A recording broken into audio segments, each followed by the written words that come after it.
My friend Helen has a brand new book out called Gluten-Free Mediterranean.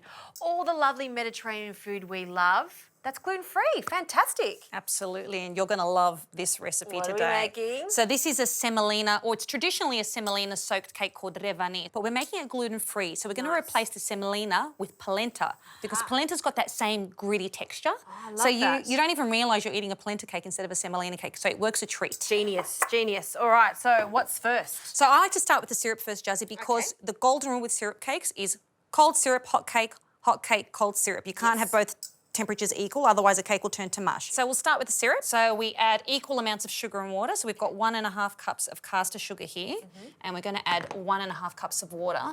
And Justine, while I'm mixing this, I might get you to strip some lemon rind for me. Just a 5 centimetre strip is all we need. Right. And we're also going to add some lemon juice to this as well. Now, it needs a bit 5 minutes to simmer on the stovetop because you want it to thicken a little bit, get nice and syrupy.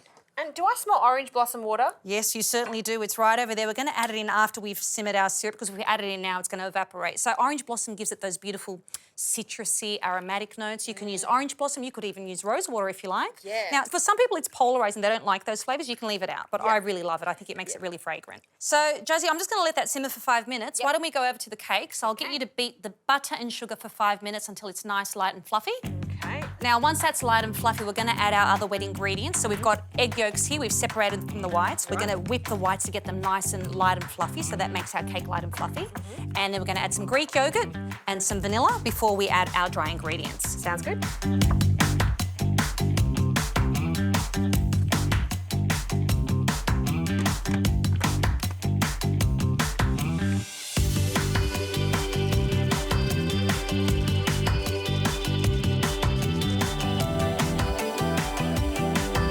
How's that, Helen?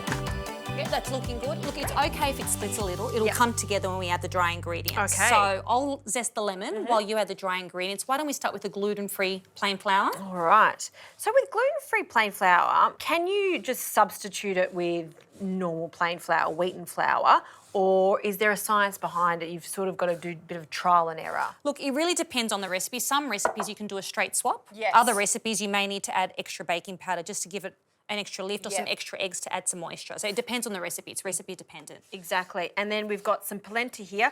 Is it instant? Can you use any polenta? Just an instant fine polenta is totally fine there. Okay. And then we add some baking powder and some bicarb soda. I like to add a little bit of bicarb because it just gives it that extra lift, that extra boost, and it makes it really light and fluffy. Love that. So in that goes. Now, I'll add the lemon zest to that mixture. Okay, so Justine, we just need to mix that until it just comes together. And once it's come together, we'll just fold through our egg whites and our batter's ready. Okay.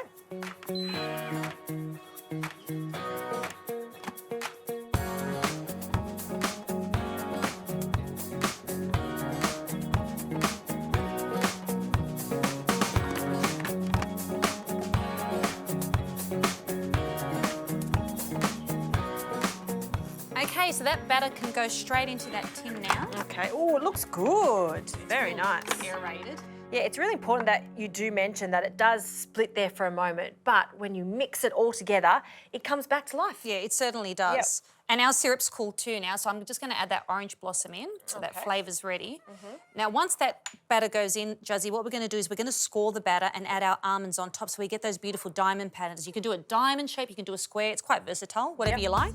And then we'll use those scored patterns to cut into the cake and pour our syrup on top. Beautiful. And how long is this cake going in the oven for? 160 for about 40-45 minutes. Nice.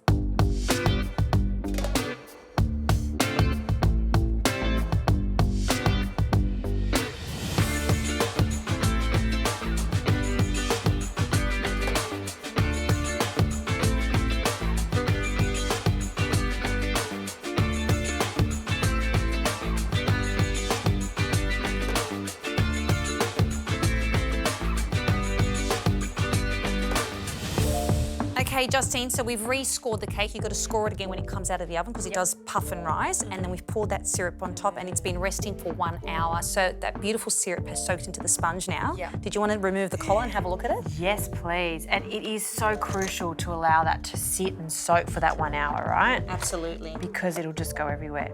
Oh, well, look at that. That is a beautiful cake, and I love that you've used polenta. It's so underused. It's great in savoury, but really good in sweet dishes just like this. So remember, if you have a semolina cake and you want to make it gluten-free, use polenta, easy swap. Very nice.